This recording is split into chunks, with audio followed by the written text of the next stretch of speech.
ชีวิตของศรัทธาในตึงวันนี้เหมือนกันบางคนเนี่ยอดทนกัดฟันนอนแทบบัลลับบางคนบอกว่ากว่าจะได้นอนพืดแล้วพืดแทนเนี่ยมันนึกพอลมหายใจนึกพอร่างกายดีกว่าว่าเขาอายุเท่าใดแล้วเนี่ยร่างกายใจมาเท่าใดแล้วพระพุทธองค์บอกว่าอยู่ได้บ่เมื่อแบบเกิน100 ปีที่เกินกับมีน้อยเกินนะแทบจะบ่มีแล้วถึงวันนี้ศรัทธาสาธุชนทั้งผู้ฟังอยู่ได้บุญกุศลทั้งนั้นศรัทธาเองก็เหมือนกันศรัทธาดูแลชีวิตของตัวเก่าให้ดีที่สุดเท่าที่จะดีได้อย่าโยมศรัทธาหลายคนถามมาบอกความทุกข์มันมีหมดนั่นแหละนี่มาพบปะกันปกิณณกธรรมศรัทธาเพราะฉะนั้นความอดทนนี่แหละเราต้องอดทนในสิ่งที่ทนได้ยากมันอดทนยากท่านอาจารย์นั่นแหละขันติคือความอดทนนะโสรจะคือความสงบนะมาทำให้บุคคลนี้สง่างามท่ามกลางชีวิตของตัวเขาแม้คนอื่นอาจจะบาหารแต่ความอดทนเหล่านี้มีความหมายอย่างยิ่งความอดทนต่อชีวิตที่ได้รับความลำบากเพราะว่าตั้งกายและตั้งใจความอดทนเหล่านี้บ่หายไปไหนนะศรัทธายิ่งฝึกความอดทนเท่าใดหลายภพหลายชาติจะต้องอดทนแบบนี้แหละจนถึงศรัทธามีความเข้าใจสัจธรรมความเป็นจริงที่ว่าชีวิตมันบ่เที่ยงชีวิตของคนเราบ่เที่ยงแต่ชีวิตของคนเราเกิดมาต้องเกิดแก่เจ็บตายที่ฟังกันนี่ฟังกันได้เขียนกับคนอื่นก็เขียนได้ตัวเก่าเขียนได้อู้กับไพ่กับอู้ได้แต่เข้าไปหูเข้าไปลึกซึ้งหูด้วยจิตด้วยใจแท้ๆนะเป็นสิ่งที่ยากศรัทธาถ้าศรัทธาเข้าใจหูว่าชีวิตต้องเปลี่ยนแปลงตลอดเวลาศรัทธาจะปล่อยวางได้หลายอย่างนะจะปล่อยวางบางสิ่งบางอย่างในชีวิตได้หลายอย่างหลายเรื่องหลายราวที่เกิดขึ้นมาตลอดเวลาเนี่ยบางทีความอยากความต้องการในโลกนี้มีทุกคนนั่นแหละตราบใดอยู่ในวัฏสงสารเราอยากได้บุญเป็นต้นวันนั้นศรัทธาถามมาทำมาโทรถามตัวเลยกันโยมก็ได้มาปะด้วยจะถามซื่อๆท่านอาจารย์จะไปว่าผมเนอะวันนั้นถามว่าเด้อวันนั้นขอถามว่าข้าได้บุญนี่มันเป็นกิเลสก่อนนี่เพิ่นถามนะศรัทธาข้าได้บุญมันเป็นกิเลสก่อนนี่ตัวยากตัวนี้อยากได้บุญนี่ศรัทธาลองขึ้นพอเนาะเพิ่นมีความตั้งใจได้ปะท่านแล้วจะถามแท้ๆนะวันว่าข้าได้บุญนี่เป็นกิเลสก่อนคือว่าเลยปูเพิ่นฟังว่าตัวใครได้เนี่ยตัวยากเนี่ยผู้ใดองค์เพิ่นก็บอกว่าเป็นกิเลสนะแล้วเป็นกิเลสเขาจะล่าจะได้ข้าได้บุญแล้วบ่ต้องเอาบุญแล้วกันเพิ่นว่าบ่ต้องทำบุญแล้วบอกท่านอาจารย์ใจเย็นๆฟังให้ละเอียดก่อนโยมทำก็ดีมากบอกว่าทำได้ดีมากนะบอกว่าข้าได้บุญกับเป็นกิเลสนั่นแหละอย่างเฮาข้ากินข้าวเนี่ยเฮาจะบ่กินข้าวเลยหรือเนี่ยโยมข้ากินข้าวก็เป็นกิเลสเนี่ยแล้วโยมจะบ่กินข้าวละกันน่ะเพิ่นก็เงียบ เพิ่นก็เงียบว่าโยมบ่กินข้าวละกันน่ะการกินข้าวตัวอย่างเหมือนกันนะแม่นก็บอกว่าแม่นท่านอาจารย์นี่แหละเวลาจะกินข้าวนะก็คือกิเลสนั่นแหละแล้วนี่ได้ท่านอาจารย์นะข้าได้บุญนะอยากได้บุญนะใครทำบุญอยากได้บุญนะก็เป็นกิเลสกินข้าวก็เป็นกิเลสเหมือนกันเพื่อนว่านั่นแน่หันก่อนต้องกินก่อนนะถ้าบ่กินก็อิดแหละร่างกายจะเดือดร้อนจะทรมานขนาดนั้นความหิวเป็นทุกข์อย่างยิ่งพระเจ้าบุญบอกว่าความหิวเป็นทุกข์อย่างยิ่งเนี่ยบุญเขาข้าได้เหมือนกันนะข้าวเขาก็อยากกินเป็นกิเลสนะเดี๋ยวอาจารย์ที่บายให้โยมฟังนะตั้งใจฟังเนอะบอกผมมาถึงที่จะฟังเต็มที่ท่านอาจารย์ว่านั่นแหละเวลาโยมจะไปเดินทางของชีวิตของโยมนะเคยหันแม่น้ำก่อนเคยหันท่านอาจารย์นะเวลาข้ามแม่น้ำอยู่ฝากปูนที่เขาใครไปปูนนี่มีเป็นความสุขสมมติว่าหมู่บ้านปูนใครไปแต่เนื้อฝั่งปูนใครไปแต่ว่าถ้าไปแล้วมันบ่มีสะพานสะพานข้ามบ่มีขัวบ่มีเนี่ยอย่างไรบอกก็ต้องหาเรือกับท่านอาจารย์นี่แต่ใครไปนี่เป็นกิเลสนั่นก็ถ้าเป็นนี่ก็แล้วเวลาจะไปพูดจะมีความสุขมหาศาลถ้าเปิ้นว่าแบบนี้แต่โยมจะไปขึ้นได้เนี่ยโยมต้องหาอย่างว่าโยมเปิ้นบอกต้องหาเรือแน่แต่ต้องซ่อเรือจะซ่อเรือที่ไหนถ้าบอกนี้แต่โยมต้องไปขึ้นได้เ มื่อโยมต้องหาเรือต้องหาอุปกรณ์แล้วเอาง่ายๆอู้ชัดๆโยมเนาะตั้งกันผมว่าถ้าโยมจะข้ามฟากไปไหลพ้นน่ะโยมจะต้องซ่องเหือเนี่ยถ้าเหือบ่มีโยมจะต้องแปลงเหือใจระยะเวลาเมินก่อนโทษท่านอาจารย์บ่ม้วนจะได้นี่จะต้องโปะท่อจะต้องปั้มเอาต้นไม้เนี่ยว่าจะเจาะขึ้นมาเป็นเหือได้ผูท่อเมินขนาดนักเป็นว่าแบบนี้ก็น่าแน่บอกว่าแล้วโยมถ้าไปถึงเป็นเหือแล้วเนี่ยกว่าจะเหือเจ็ดแล้วเนี่ยโยมลองขึ้นพอเนาะกว่าจะได้ขี่เนี่ยจะข้ามไปฝั่งพุทธเนี่ยใช้เวลาเมินขนาดไหนแล้วเวลาไปถึงเนี่ยขึ้นฝั่งไทยพุทธน่ะเหือที่โยมแปลงมาด้วยตัวเก่าตลอดเวลาเนี่ยกว่าจะแล้วเนี่ย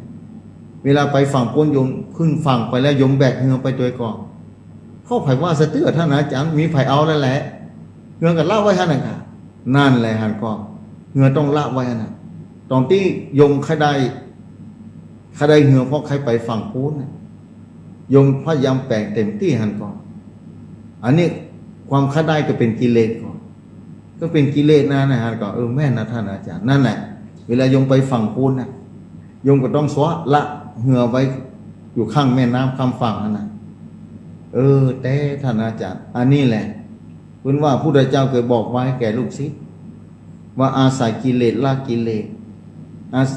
อาศัยความอยากละความอยากอย่างเขาอยากกินข้าวเหมือนกันนะถ้าอิ่มแล้วอาหารจะล้ำปั่นใดกระตับกินมาได้แล้วอาหารจะล้ำปั่นใดกระตับกินมาได้แล้วนี่ศรัทธาเป็นธรรมะที่ละเอียดมากนั่นละเอียดขนาดนั้นลองขึ้นพอเนี่ยอิ่มแล้วเนี่ยแดมบ่เต้าใดก็หิวทำแล้ววันต่อมาก็หิวอย่างเก่าทำแล้วลองขึ้นพอบ่มีที่สิ้นสุดนะแต่เราก็ต้องอาศัยเพราะร่างกายเราจะต้องทำความดีกายวาจาใจนี้ต้องอาศัยสุขภาพร่างกายธาตุทั้งสี่ที่ได้มาอย่างนี้ด้วยบุญเก่าๆต้องขึ้นศรัทธาธาตุสี่ในร่างกายเนี่ยเป็นบุญของศรัทธานะไม่ใช่มีเฉพาะโยมคนเดียวเนี่ยประเทศไทยประเทศเดียวไม่ใช่ทั่วโลกเนี่ยมีกี่ประเทศทุกคนก็มีสุขภาพร่างกายมีธาตุทั้งสี่ทั้งนั้นแต่สมบูรณ์พ่องบ่สมบูรณ์พ่องลองขึ้นพ่องศรัทธาจะหันก่อสมบูรณ์พ่องบ่สมบูรณ์พ่องต่างประเทศประเทศมีกำลังแข็งแรงนะโรคภัยแค่เจ็บเบียดเบียนนะเป็นอยู่ได้ตลอดอายุเท่าก็มีแต่ภัยพ่องจะหูเรื่องการพ้นทุกข์ก็อยู่ใช้ชีวิตไปจัดหนึ่งต้องเวียนว่ายแต่เกิดแบบนี้แหละในวัฏสงสารใน31ภพภูมินี้ต้องกึศศรัทธาต้องกึศพอแบบมีที่สิ้นสุดเพราะบางคนก็พยายามทำบุญตลอดท่านอาจารย์จัดน่าจะได้อยู่ดีมีสุขจะได้มีกินมีใจเป็นบอกดีแล้วโยมทำไปเรื่อยๆเนี่ยจะไปลืมฟังธรรมพ่องเนี่ยบอก ไปฟังธรรมพ่องเนี่ยฟังนี่เพื่อจะมีแสงสว่างจะได้บ่ต้องคได้จะพบบุญอย่างเดียวบุญนี่เกิดมาจัดหน้ากับล่ำกันรวยสุขภาพแข็งแรงเกิดแล้วเกิดแถมแบบนี้แหละความหิวก็มีทุกข์คู่จาดไปความทุกข์ก็มีคู่จาดไปนั่นแหละมันบ่พ้นสัตว์เตื้อแต่ถ้าศรัทธาเข้าใจถ้าศรัทธาหัวเกิดแล้วเกิดเล่ามันทุกข์ก่อนจันหน้าเกิดเนี่ยถ้าเป็นพ่อใจก็ต้องมีครอบครัวต้องการมีภรรยาถ้าเป็นแม่ยิงก็ต้องการสามีต้องมีครอบครัวเนี่ยมันก็ทุกข์หันก่อนทุกข์ตลอดอยู่แล้วนะทุกข์แล้วทุกข์แถมแบบนี้แหละมีครอบครัวแล้วก็ทุกข์วันนั้นมาบอกให้มีสักอย่างท่านอาจารย์นี่บอกให้มีก็ดีแล้วบอกว่าคืออยู่กับความเป็นจริงในปัจจุบันนี้เนี่ยศรัทธามีกระตุกบ่มีกระตุกเนี่ยตุกทั้งนั้นแหละมีเป็นสกุลเศรษฐีกระตุกอยู่วันนั้นนี่มาอุปกินนักการทำคือศรัทธาฟังเนี่ยพอคนร่ำรวยสกุลเศรษฐีถึงวันนี้มีเศรษฐีคนหนึ่งเป็นต่างประเทศนะลืมชื่อไปแล้วนะเปิ้นพยายามตลอดทีหลังมาเป็นโรคภัยไข้เจ็บพยายามหาเงินหาทองมาขนาดนั้นประสบความสำเร็จในการใช้ชีวิตก็คือมั่งมีสีสุขแต่ยังตุกอยู่เพิ่นบอกว่าอุตส่าห์ซอกมาหามาจนถึงอายุปันนี้นะถึงปันนี้แต่ในที่สุดโรคภัยไข้เจ็บมาเบียดเบียนหมอบอกว่าอยู่บ่มวลจะต้องจากโลกนี้ไปแล้วอันยังเป็นที่เปิ้งศรัทธา ทรัพย์ที่หามาได้รวยมหาศาลนะทรัพย์สมบัติที่หามาได้รวยมหาศาลแล้วช่วยมาได้ล่ะอันก่อสถานพอเป็นโรคภัยไข้เจ็บแล้วหมอบอกว่าบ่มีตังค์หายแล้วโรคนี้ความทุกข์ทวีคูณขึ้นหลายเท่าในขณะที่ต่อเมื่อหนุ่มเมื่อแน่นหาทรัพย์มาประสบความสำเร็จในชีวิตว่าทรัพย์สมบัติเอาใจเบิดเสี่ยงแน่ๆแต่ในที่สุดความทุกข์เข้ามาครอบงำจิตใจอยู่ตลอดในขณะในโรคภัยไข้เจ็บเข้ามาเบียดเบียนธาตุทั้งสี่ร่างกายของตัวเก่าเนี่ยโรคภัยไข้เจ็บเข้ามาเบียดเบียนต้องขึ้นพอแล้วศรัทธาแล้วจะเอาอย่างมาช่วยล่ะจะเอาอย่างมาช่วยหมอเอาช่วยมาได้แล้วศรัทธาสาธุชนเลยต้องขึ้นเนาะทรัพย์สมบัติที่หามาเป็นหมื่นล้านแสนล้านบ่สามารถจะช่วยตัวเก่าได้เสียแล้วลองขึ้นศรัทธาแต่สำหรับพุทธศาสนานะเข้าใจพุทธศาสนานั้นบอกตลอดเวลาว่าเพื่อเข้าใจความเป็นจริงของชีวิตคนเราเกิดมาต้องเกิดแก่เจ็บตายสถานที่พิจารณาร่างกายพิจารณาชีวิตต้องเกิดแก่เจ็บตายเนี่ยศรัทธามีความสุขมีโยมคนหนึ่งเคยมาอาตมาเคยมาเล่าทางสถานนี้หลายปีมาแล้ว10 กว่าปีแล้วลูกพาไปโรงพยาบาลนะเดี๋ยวลูกนี้ถ้าฟังในค่ำคืนวันนี้อาจจะจำได้นะอยู่หมากายจากที่นี่เขตแต่ประเทศจังหวัดเชียงใหม่ศรัทธาพาแม่ไปพอแม่ไปนั่งสมาธิตลอดไปวัดนะไปนั่งสมาธิแต่อาตมาหันตลอดนะมาข้ามมาไปนะไปทำวัดนะไปทำวัดนั่งสมาธิตอนเจ้าทำบุญใส่บาตรทีนี้พอเป็นโรคภัยไข้เจ็บขึ้นมาลูกก็พาไปที่โรงพยาบาลนะหมอบอกว่าเนี่ยแอบบอกนะบอกว่าแม่นี่คงอยู่บ่เมินแล้วน่าจะบ่เกิน6 เดือนจะต้องไปแน่ๆแต่พอดีศรัทธาแม่เพิ่นได้ยินเขาใส่โดยบังเอิญนะศรัทธาเอ้ยแม่นะนอนอยู่หมอแอบบอกแต่ว่าแม่ได้ยินเขาใส่พอดีว่าเหลือประมาณน่าจะบ่เกิน6 เดือนนะแม่ของตัวเก่านั่นนะแอบบอกบ่ต้องบอกแม่เนอะเดี๋ยวแม่จะเสียใจเดี๋ยวจะนี่ลูกทั้งหลายก็ทำใจละอันกาเนี่ยแต่ปรากฏว่าแม่ได้ยินแต่มาไปบิณฑบาตเพิ่นใส่บาตรตอนเจ้านะอยู่แม่นี่ใส่บาตรตอนเจ้าเพิ่นใส่บาตรผู้เจ้าบอกว่าตุ๊บอกว่าแต่ก่อนหลาย10 ปีแล้วเนาะมาตามกว่า30 กว่าปีแล้วนะบอกว่าแม่นี่อยู่บ่เหมือนแล้วหมอเพิ่นบอกแต่แม่ฮู้ได้แม่บ่สบายนะประเด็นนี้ก็บ่สบายเท่าใดนักแต่ลุกขึ้นมาหุงหาอาหารได้อยู่ทำบุญใส่บาตรได้อยู่หมอเพิ่นแอบบอกลูกบ่ฮู้ว่าแม่ฮู้แต่แม่นี่บ่ได้เสียใจแม่ดีใจด้วยซ้ำว่าจะได้จากโลกนี้ไปแม่ทำบุญไว้แล้วแม่ไปนั่งสมาธิแม่เข้าใจว่าโลกนี้มันบ่เที่ยงแม่เข้าใจว่าร่างกายจะต้องบ่ตายวันใดกับวันหนึ่งอย่าง6 เดือนหมอว่าจะตายก็บ่เป็นหยังนะแต่สงสารลูกพุ่นนะสงสารลูกมันจะต้องใช้ชีวิตต่อไปจะต้องพบปะอุปสรรคต่างๆนานาและเพิ่นจะฮู้ว่าร่างกายคนเฮานี่อยู่บ่เหมือนถึง100 ปีแม่นี่บ่เป็นหยังแล้วแม่ทำใจได้พร้อมที่จะฮื้อวันพุกก็ได้วันฮื้อก็ได้แต่มาสะดุ้งปดท่อนี่นะธรรมะนี่คนไปปฏิบัติธรรมคนทำบุญใส่บาตรตอนเช้าเลยนั่งสมาธิปฏิบัติธรรมมันเป็นแบบนี้ล้อนี่เข้าใจชีวิตวันพุกวันฮื้อความตายจะมาเยือนบัดได้สะทกสถานสักอย่างพร้อมที่จะไปตลอดเวลาลองคิดสถานเนี่ยลองคิดพอเรานี่โยมแม่นี่สุดยอดแต่สุดยอดแต่บัดสะทกสถานต่อมรณะภัยที่จะมาถึงได้ยินหมอบอกแบบนี้แกก็บัดได้สะทกสถานสักอย่างแม่พร้อมตลอดเวลาเป็นบอกนั่งสมาธิตลอดเวลาบอกเป็นยักษ์บอกว่าแผ่เมตตานั่งสมาธิที่ไหนได้อยู่ได้2 ปีศรัทธาว่าใจ6 เดือนสกัดเนี่ยศรัทธาสาธุชนนำผู้ฟังถ้าเป็นคนที่บ่เข้าใจชีวิตที่เป็นจริงบ่เข้าใจสภาวะที่เป็นจริงของร่างกายเนี่ย สะดุ้งสะเด็นกึดนักแล้วว่าความตายจะมาถึง6 เดือนอาจจะมาถึงด้วยซ้ำเนี่ยจะต้องไปก่อนเวลาเป็นแน่แท้เลยเพราะความเครียดเพราะความกลัวแต่นี่ความพร้อม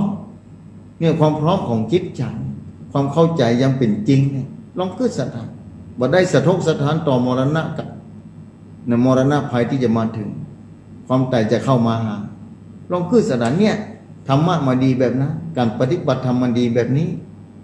เนี่ยบ่ได้สะทกสะท้านเพราะเข้าใจความเป็นจริงเนี่ยเข้าใจความเป็นจริงเนี่ยความตายจะมาถึง6 เดือนบ่ได้สะทกสะท้านสักอย่างเนี่ยเข้าใจความเป็นจริงศรัทธาสาธุชนทั้งผู้ฟังเนี่ยเพราะความทุกข์มันเกิดขึ้นตลอดเวลาแม้พระอรหันต์เจ้าสมัยก่อนบอกว่าไม่ยิงพอใจเนี่ยผู้เจ้าไม่ยิงก็มีสมัยพุทธกาลหลายตนหลายองค์ที่ได้รับความลำบากอย่างพระนางกีสาโคตมีเนี่ยลูกให้เนี่ยลูกตายเนี่ยให้ไปรอบเมืองลูกไปกุฏิกุฏะขึ้นพอสะดาแต่ด้วยปัญญาบารมีของพระสัมมาสัมพุทธะปัญญาบ่มีที่สิ้นสุดปัญญาสว่างไสวเหมือนพระอาทิตย์เมื่อวานส่องแสงเจิดจ้าอย่างใดอย่างนั้นศรัทธาสาธุชนทั้งผู้ฟังพระนางกีสาโคตมีให้จะบ้าจะบอคือได้ฮะนะก็หูข่าวว่าพระพุทธเจ้ามาในเมืองราชคฤห์นะกรุงราชคฤห์นี่เป็นกรุงของพระเจ้าพิมพิสารพระเจ้าพิมพิสารนี่เปิ้นหูจักนะองค์พระสัมมาสัมพุทธะเป็นอย่างดีพระพุทธเจ้าจะเสด็จออกบวชแล้วก็เดินทางผ่านมานี่เปิ้นก็ได้พบได้ปะบอกว่าถ้าหูธรรมะแล้วจะไปลืมปิกมาบอกเฮาตัวนี้นี่ศรัทธาสาธุชนทั้งผู้ฟังลองกึดพอแม้จะกระทั่งจะบูชายันนี่พระเจ้าห้ามไว้จะไปเนี่ยเด็ดขาดกันฆ่าสัตว์ตัดชีวิตจนถึงได้ธรรมะเข้าใจสัจธรรมศรัทธาสาธุชนทั้งผู้ฟังประจบครับพระนางกีสาโคตมีลูกเพิ่นตายภัยพ่องที่สามารถจะให้ลูกตัวเก่าฟื้นขึ้นได้ไล่ทำกุฏิอันจะนี่เนี่ยเพิ่นแนะนำปุ้นพุทธเจ้ามาปุ้นนาไปหาเนี่ยนะไปหาพุทธเจ้าเข้าไปบางคนจะฮือเข้าบางคนก็บ่ฮือเข้าพอเข้าไปแล้วศรัทธาขอใบสาองค์พระสัมมาสัมพุทธะลูกข้าพเจ้าตายแล้วเนี่ยจะฮือฟื้นคืนชีพจะได้ของลูกน้อยตายหัวอกของแม่ลองกึดศรัทธาทุกคนที่เป็นแม่ฟังคืนนี้เวลาลูกเสียชีวิตลงไปความทุกข์มันจะเกิดขึ้นมาแทนที่ภายในหัวใจความคิดความอ่านทุกข์ยากขนาดนั้นความเป็นห่วงลูกเต้าในความเป็นแม่แต่เพิ่นก็เดินทางเข้าไปในเมืองราชคฤห์องค์พระเจ้าอยู่หั่นน่ะอย่างที่สราเคยหานในหนังนั่นแหละบางคนก็เคยหานบางคนฟังวิทยุบ่เคยหานเพราะบ่ได้ติดตามนะศรัทธาพุทธเจ้าบอกว่าเอาอีนางกีสาโคตมีเฮ้ยบอกว่าถ้าจะฮือเฮาเนี่ยฮือเอาลูกฟื้นขึ้นมาเนี่ยต้องซ้อยุกซ้อยาเนี่ยนี่พระองค์ปรีชาสามารถหาที่สุดบ่ได้ปัญญาเนี่ยพอสั่งส่งมาเกี่ยส่งขัดไปซ้อเมล็ดพันธุ์ผักกาดนี่ในบ้านที่คนบ่มเคยตายกำเตื้อมาฮือกำนะถ้าปะนะเอามาฮือกำเตื้อพระนางกีสาโคตมีก็ไปแหละไปที่หันไปบ้านหันไปถามว่าบ้านนี้คนมันเคยตายมีก่อนผู้จะบอกไปซ้อเมล็ดพันธุ์ผักกาดบ้านไหนที่บ่มีคนตายกำเตื้ออันนั้นจะเอามาบ้านนี้มีคนตายก่อนนี่เขาได้เมล็ดพันธุ์ผักกาดลุงก็อาจตายนี่พ่อก็อาจตายนี่ไปหลังนึงลูกก็อาจตายนี่ไปหลังใดก็มีคนตายปวดตปวดเสียงไปซ้อที่ไหนซ้อคนนั้นบ้านนั้นก็ตายลองขึ้นสถานมาถึงเบาแล้วนี่ไปใจเฮาคนเดียวแล้วลูกเฮาตายอันนั้นพ่อเพิ่นก็อาจตาย2-3 วันนี่เฮือนเย็นยังบ่ปนเตื้อนี่ขึ้นพอศรัทธาไปหลังหันก็มีไปที่พุ่นเมืองพุ่นน่ะไปกุฏิเนี่ยศรัทธาแล้วพี่มาเอาลูกไปฝังเสียเข้าไปไหว้องค์พระสัมมาสัมพุทธเจ้าบอกว่าบ่มีเลยองค์พระสัมมาสัมพุทธะบ่มีแท้ๆน่ะก็นั่นแหละกีสาโคตมีคนเกิดมาในโลกนี้จะมียาที่ไหนมาฟื้นขึ้นมาเพราะเป็นเรื่องของกรรมทั้งนั้นแหละ พระนางกีสาโคตมีฟังธรรมที่พระเจ้าเทศน์คือจนได้สำเร็จเป็นพระอรหันต์เจ้าบวชเป็นภิกษุณีกึดพอศรัทธาไม่ยิงแต่นะนี่ลองกึดเอาเถอะวันนั้นโยมมาถามว่าโอ้มีความทุกข์ใจนะเรื่องที่ลูกตายก็เลยอู้เพิ่นฟังนะบอกว่าจะไปทุกข์ใจบอกว่าบางคนไปของพ่อแม่ก็มีบางคนพ่อแม่ไปก่อนก็มีแบบนี้อู้เพิ่นฟังนะยกตัวอย่างให้หลายที่หลายตามบ่ใจโยมคนเดียวนะพอเลอะที่อาตมาไปพบไปปะนี่บางคนนี่บ่มีโอกาสได้มาเกิดบ่ใจคือลูกตายเสียดายบางคนฆ่าลูกตกเขาเพิ่นว่าทำแท้งอันตรายขนาดนั้นบางคนลูกจะเกิดมาไปทำแท้งในเมืองเชียงใหม่นี่แหละข้างวัดนั่นนะมีวัดหนึ่งบอกแล้วคนเอาลูกมาวางไว้เนี่ยมาวางพอลูกเกิดมาเนี่ยบ่มีป่อกะบ่ฮู้แหละเนี่ยโดยบังเอิญมาวางดอกอ่อนที่เกิดใหม่แต่แม่เลี้ยงคนหนึ่งมาทำบุญตันขันข้าวจะปิ๊กออกมาตู้เจ้ากับไปกวาดลานบ้านปักใส่ดอกอ่อนให้พ่อเอาแล้วเฮ้ยลูกไผ่มาวางไว้เฮียเนี่ยเบบบอกเกิดมาใหม่แต่สะดือยังหมดพุทธบ่ขาดตื้อลองกึดซะนะเนี่ยความจิตใจของมนุษย์ลองกึดพอแล้วแล้วตู้เจ้าเลยเนี่ยอย่างใดนี่อันข้าเจ้าจะไปเลี้ยงลองกึดพอถึงวันนี้ชีวิตถ้าบ่ตายน่าจะมีอายุนักละน่าจะ30ละกะหรือ20กว่าปีละนะศรัทธาประมาณนี้แหละละอ่อนคนนี้นะนี่ศรัทธาสาธุชนทั้งผู้ฟังลองขึ้นพอบางคนเขาได้ลูกก็บอกมีลูกบางคนบอกเขาได้มาเกิดแล้วก็โดนฆ่าในท้องเลยเนี่ยบอกมีวาสนาได้มาลืมตาพอโลกของ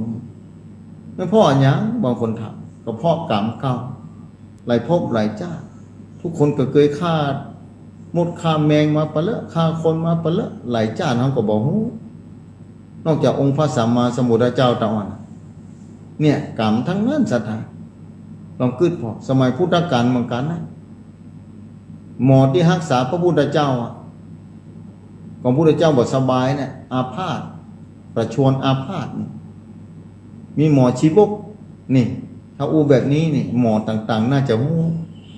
คนต่างๆที่เคยศรัทธาพระพุทธศาสนาทุกคนในโลกนี้ถ้าศรัทธามายาวนานคงได้ฟัง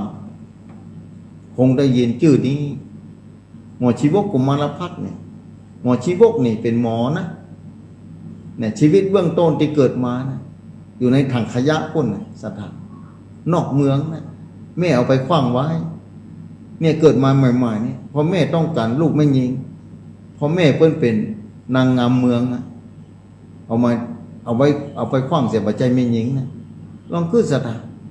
แต่ใครจะรู้ได้ว่าอดีตการอันยาวนานโพ้นเคยสั่งสมบารมีมาจากใดเอาขว้างไว้นอกประตูเมืองแล้วหมอชีวกกุมารพัฒน์เนี่ยเอาขว้างนอกเมืองนะประตูเมืองนะพอดีมีคนหั่นข้าวใส่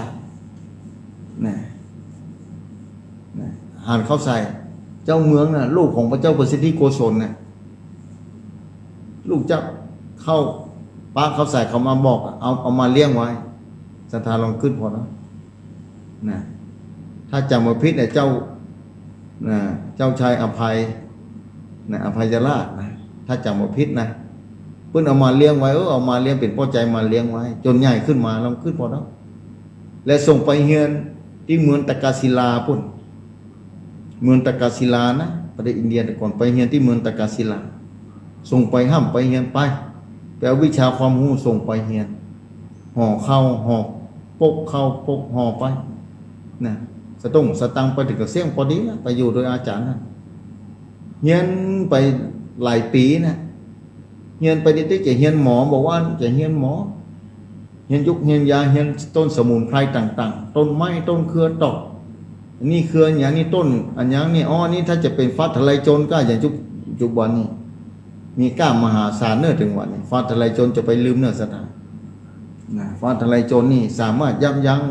โรคภัยไข้เจ็บได้หลายอย่างสมัยก่อนถ้าจะเกิดปุ้นเหมือนกันนั้นบอกฮู้นะอย่ายมศรัทธาหมอชีวกนี่เฮียนไปติ๊กเฮียนแล้วไปถามอาจารย์เฮียนหลายปีเข้านะอาจารย์ผมจบแล้วกันนี่เราขึ้นพอเนาะ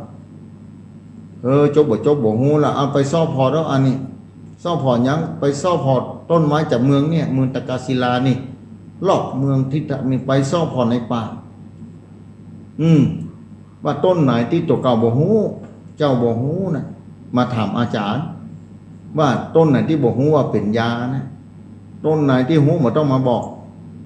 แต่ต้นไหนที่บ่ฮู้ว่าจะใช้เป็นยาจ้องใดต่างใดมาบอกมาถามน่ะจะได้ฮู้ว่าจบบ่จบไปหมอชีวกเดินตังรอบเมืองได้7 วันสถานซ่อหาต้นไหนก็บอกว่าที่ว่าบ่ฮู้เป็นยาต้นนั้นก็ฮู้ต้นนี้ก็ฮู้เพราะศึกษามาตลอดเวลาต้นนี้ใจอย่างใดต้นนี้ใจอย่างนั้นวิธีการผ่าตัดวิธีการรักษาคนแบบนี้ต้องใจแบบนี้นี่ศรัทธาลองกึดพอเนาะฮู้หมดจำได้หมดลองกึดพอเนาะเนี่ยหมอชีวกนี่อาจารย์มาบอกอาจารย์บ่มีต้นไหนนะได้7 วันแล้วนี่ไปเมืองนอกเมืองตะกาศิลาเป็นโยดนะซ่อหากุฏิใครฮู้ว่าต้นไหนบ่เป็นยานี่จะไม่ได้มาถามอาจารย์บอกว่า7 วันแล้วบ่หันว่าผมไปไกลขนาดนั้นนะอันนี้ก็จบละอันนี้จบละจบแล้วบอกว่าปิ๊กไปเต๊ะเนี่ยไปปิ๊กไปในเมืองตัวเก่าเต๊ะอาจารย์ก็เลยเอาสตังค์ข้าวโพกข้าวห่อส่งบัตรต่างๆไว้ฮือใจได้กินประมาณเกินตังพอละเอาแต่อีละเอานี่ไปเด้อเนี่ยไว้สาอาจารย์เจ้านะเมืองตะกาศิลานะแล้วปิ๊กไประหว่างตังเนี่ยศรัทธาลองกึดพอเนาะไปเอาเข้าเสบียงที่เก็บมาเสี่ยงพอดีศรัทธาหมดเสี่ยงพอเดี๋ยวเอาอย่างไรนี่อาจารย์คือมาตะอีแล้วนี่มาเสี่ยงนั่นนะมาได้การจะต้องไปซ่อยาคนเอาแล้วศรัทธากับนั่นไปซ่อยาคนแหละไปซ่อพอไผ่บ่สบายพ่องคนนั้นบ่สบายคนนี้บ่จะรักษาฮื้อเนาะเฮ้ยนี่รักษาก็ซ่อยาก้าหมอได้เท่าที่เพิ่นจะฮื้อไปหั่นไปนี่ได้กินข้าวกินน้ำก็จังแควนอยู่จะต้องปิ๊กไปเกิ่งตังอยู่นี่ไหลเป็นปีอยู่กันน้องขึ้นสนะระวันตังไปรักษาคนคนหายเป็นปกติเพิ่นก็เอาสตังเงินเบี้ยต่างๆเอาฮื้อเต้าอันเต้าอีก็เก็บมาเอาไว้ใจกินระวันตังไปไหลที่ไปปะใส่ป้อเศรษฐีเหมือนกันนะหมอหลายคนมาพอบ่กล้าพาบ่กล้าดูแลมาเจ็บหัวตลอดเวลาหมอชีวกไปพอนี่บางคนจะต้องพาเป็นเดือนนี่บ่กล้าหมอบ่กล้ายาน้ำพึ่งสนะแต่หมอชีวกไปพอได้นี่ป้อเศรษฐีป้อเศรษฐีนี่เจ้าเมืองบางคนเจ้าเมืองก็ยานะนี่อันนี้ต้องใจเวลาเกิงเดือนเนี่ยต้องอยู่นอนตะแคงแบบนี้นะต้องนอนตะแคงแบบนี้ลองคือสตาหมอชีวกบอกแบบนั้นนี่แต่หายแน่นะบอกว่าถ้าบ่หายต้องมาเอาสักบาทสักสตังค์นะทีนี้หมอชีวกก็เลยทำการรักษา